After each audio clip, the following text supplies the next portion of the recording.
ಎಲ್ರಿಗೂ ನಮಸ್ಕಾರ. ನಿನ್ನೆನ ದಿವಸ ಸನ್ಮಾನ್ಯ ಸವದಿಯವರು ಮತ್ತೆ ಕೆಲವೊಂದು ವಿಷಯಗಳನ್ನ ಪ್ರಸ್ತಾಪ ಮಾಡಿದ್ದಾರೆ. ಅದಕ್ಕೆ ಸ್ಪಷ್ಟನೆ ಕೊಡೋಗೋಸ್ಕರ ಇವತ್ತು ನಾ ಈ ಒಂದು ಪತ್ರಿಕಾಗೋಷ್ಠಿಯನ್ನು ಕರೆದಿದ್ದೇನೆ. 4 ದಿನಗಳ ಹಿಂದೆ ಅವರು ಹೇಳಿದ್ರು, ಗಜಾನನ ಮುಸುಳಿ ದುಡ್ಡು ಕೇಳಿದ್ದ, ನಾನು ಇಲ್ಲ ಅಂತ ಹೇಳಿದ್ದೆ. ನಿನ್ನೇನ ದಿನ ಹೇಳಿದ್ದಾರೆ, ಗಜಾನನ ಮುಸುಳಿ ದುಡ್ಡು ಕೇಳಿದ್ದ, ಪಾರ್ಟಿ ಫಂಡ್ ಬಂದ್ರೆ ನೀನು ತಗೋ ಅಂತ ಹೇಳಿದ್ದೆ ಅಂತ. ಇದರಲ್ಲೇ ನಿಮ್ಮ 2 ಹೇಳಿಕೆಗಳು ನನಗೆ ಗೊಂದಲಕ್ಕೀಡು ಮಾಡಿದೆ. ಇದರಲ್ಲಿ ಯಾವ್ದು ನಿಜ?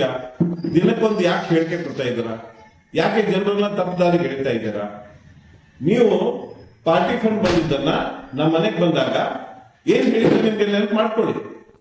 ಪಾರ್ಟಿ ಫಂಡ್ ಬಂದಿದ್ದು ನಿಮ್ಮ ಪಕ್ಷದ ಹಳೆ ಮುಖಂಡರು, ಕಾಂಗ್ರೆಸ್ ಪಕ್ಷದ ಮುಖಂಡರು, ಕಾರ್ಯಕರ್ತರನ್ನ ನೀವೆಲ್ಲ ಕೂಡಿ ಚುನಾವಣೆಯಲ್ಲಿ ಖರ್ಚು ಮಾಡ್ರಿ ಅಂತ ನೀವು ಹೇಳಿದ್ರಿ. ಅದರ ಪ್ರಕಾರ ಕೆಳಗಡೆ ಬಂದ ತಕ್ಷಣನೇ ನಾನು ನಮ್ಮ ಪಕ್ಷದ ಮುಖಂಡರಂತದ್ದು ಈ ತರ ಹೇಳಿದ್ದಾರೆ, ನೀವು ಅದನ್ನು ಫಾಲೋ ಅಪ್ ಮಾಡ್ರಿ ಅಂತ ಹೇಳಿದ್ದೆ. ನಿಮ್ಮ ಹತ್ರ 2-3 ಸಾರಿ ಬಂದು ಅವ್ರು ಕೇಳಿದ್ರು. ಆಗ ನೀವು ಪಾರ್ಟಿ ಫಂಡ್ ಬಂದಿಲ್ಲ ಅಂತ ಹೇಳಿದ್ರಿ. ಅದು ಬಂದಿದೆಯೋ ಇಲ್ಲೋ ನಿಮಗ್ ಗೊತ್ತು, ಹೈಕಮಾಂಡ್ ಗೊತ್ತು, ದೇವರಿಗೆ ಗೊತ್ತು. ಇದನ್ನ ನನ್ನ ಹೆಸರನ್ನ ಯಾಕೆ ಹೇಳ್ತಾ ಇದ್ದಾರೆ? ನಾನೇನ್ ಸಂಬಂಧ? ಈಗ ನಿಮ್ಗೆ ಪಕ್ಷಕ್ಕೆ ಅನುದಾನ ಬರ್ತದೆ, ಅನುದಾನ ನಿಮ್ ಮನೆಗೆ ಬರ್ತದ? ಕ್ಷೇತ್ರದ ಅಭಿವೃದ್ಧಿಗೆ ಬರ್ತದೆ. ಅದೇ ರೀತಿ ಪಾರ್ಟಿ ಫಂಡ್ ಬಂದಿದ್ದು ಚುನಾವಣೆಗೋಸ್ಕರ ಬರ್ತದೆ. ಅದನ್ನ ನನಗೆ ಯಾಕೆ ಕನೆಕ್ಟ್ ಮಾಡ್ತಾ ಇದ್ದಾರೆ? ಇದನ್ನ ನನಗೆ ನೋವಾಗಿದೆ. ನಾನು ಸಣ್ಣ ಕಾರ್ಯಕರ್ತ, ನನ್ನ ಮೇಲೆ ಈ ತರ ಯಾಕೆ ನೀವು ಹಗೆ ಸಾಕ್ತಾ ಇದ್ದೀರಾ?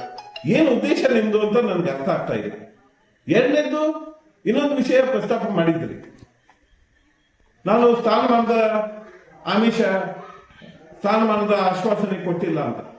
ನೀವು ನಮ್ಮ ಮನೆಗೆ ಬಂದಾಗ ಮೊದಲೇ ದಿನಾನೇ, ಚುನಾವಣೆಗೆ ಮುಂಚೆ ಏನು ಬಂದಿದ್ರೆ, ನಮ್ಮ ಮನೆಯಲ್ಲೇ ಮೊದಲು ಹೇಳಿದ ವಾಕ್ಯನೇ ಅದು. ಏನು?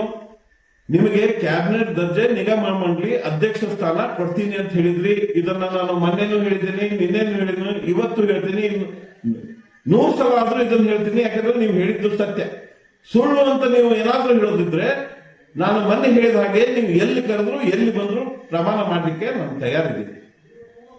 ಜೊತೆಗೆ ಮತ್ತೊಂದು ವಿಷಯನ ನೀವು ಪ್ರಸ್ತಾಪ ಮಾಡಿದ್ದೀರಿ, ಗಜಾನನ ಮುಸುಳಿಯವರು ಬಿಜೆಪಿ ಸೇರ್ಬೋದು, ಅದಕ್ಕೆ ಈ ತರ ಹೇಳಿಕೆ ಕೊಡ್ತಾ ಇದ್ದಾರೆ. ಬಹುಶಃ ನೀವು ನಿಮ್ಮ ಸ್ವಾನುಭವದಿಂದ ಈ ಹೇಳಿಕೆ ಹೇಳಿರ್ಬೋದು ಅಂತ ನಾನು ತಿಳ್ಕೊಂಡಿದ್ದೀನಿ. ಯಾಕಂದ್ರೆ ನೀವು ಜನತಾದಳದಲ್ಲಿದ್ರಿ, ಜನತಾದಳ ಯುವದಲ್ಲಿದ್ರಿ, ಬಂಡಾಯ ಅಭ್ಯರ್ಥಿಯಾಗಿ ಸ್ಪರ್ಧೆ ಮಾಡಿದ್ರಿ, ಲೋಕ ಜನಶಕ್ತಿಯಲ್ಲಿದ್ರಿ, ಅಲ್ಲಿಂದ ಬಿಜೆಪಿಗೆ ಬಂದ್ರಿ, ನಿಮ್ಮನ್ನು ಉಪಮುಖ್ಯಮಂತ್ರಿ ಮಾಡಿದ್ರು, ಸೋತರು. ಉಪಮುಖ್ಯಮಂತ್ರಿ ಮಾಡಿದ್ದ ಪಕ್ಷವನ್ನು ಬಿಟ್ಟು ಟಿಕೆಟ್ ಸಿಗ್ಲಿಲ್ಲ ಅಂತ ಕಾಂಗ್ರೆಸ್ ಪಕ್ಷಕ್ಕೆ ಬಂದ್ರಿ. ಅದನ್ನ ಆಧಾರ ಇಟ್ಕೊಂಡು ಬಹುಶಃ ನಾನು ಹಾಗೆ ಮಾಡ್ತೀನಿ ಅಂತ ನೀವು ತಿಳ್ಕೊಂಡಿರ್ಬೋದು. ನಾನು ಬಿಡೋದೇ ಆಗಿದ್ರೆ 23ರಲ್ಲೇ ಪಾರ್ಟಿ ಬಿಡ್ತಿದ್ನಲ್ಲ, ಯಾಕೆ ನಿಮ್ ಜೊತೆ ಬೆನ್ನ ಹತ್ತಿದ್ದೆ? ನಾನು ಟಿಕೆಟ್ ಸಿಗ್ಲಿಲ್ಲ ಅಂತ ಪಾರ್ಟಿ ಬಿಡೋ ಅಂತವನಲ್ಲ. ನಾನು ಟಿಕೆಟ್ ಸಿಗ್ಲಿ ಬಿಡ್ಲಿ ಇಲ್ಲೇ ಇದ್ದೀನಿ, ಇಲ್ಲೇ ಇರ್ತೀನಿ. ಜನ ಆಗ ಹೇಳ್ತಾರೆ, ಈಗ ಹೇಳ್ತಾರೆ ಅಂತ ಹೇಳ್ಬೇಡಿ. ನಿಮ್ ಬಗ್ಗೆನೂ ಜನ ತುಂಬಾ ಹೇಳ್ತಾರೆ. ಮೊನ್ನೆ MP ಚುನಾವಣೆಯಲ್ಲಿ ಅಥಣಿ ಮತಕ್ಷೇತ್ರದಲ್ಲಿ ನಮಗೆ ಮೈನಸ್ ಆಯಿತು. ವಿಧಾನಸಭೆಯಲ್ಲಿ 76,122 ಮತಗಳ ಲೀಡ್ ಇತ್ತು. ಮೊನ್ನೆ MP ಚುನಾವಣೆಯಲ್ಲಿ ಆಯ್ತು 89,000 ಮೈನಸ್ ಆಯ್ತು. ಯಾಕಾಯ್ತು? ಜನ ಏನ್ ಹೇಳ್ತಾ ಇದ್ದಾರೆ ಗೊತ್ತಾ? ಇದು ಅವ್ರು ಹೋಗ್ಲಿಕ್ಕೆ ಹಾದಿಯನ್ನ ಸುಲಭ ಮಾಡ್ಕೋತಾ ಇದ್ದಾರೆ. ಈಗಾಗಲೇ ಅವರು ಹುಬ್ಳಿ, ಬೆಂಗಳೂರು ಮತ್ತು ಡೆಲ್ಲಿ ಮೂಲದ ನಾಯಕರ ಜೊತೆ ಸಂಪರ್ಕದಲ್ಲಿದ್ದಾರೆ. ಜನ ಮಾತಾಡ್ತಾ ಇದ್ದಾರೆ.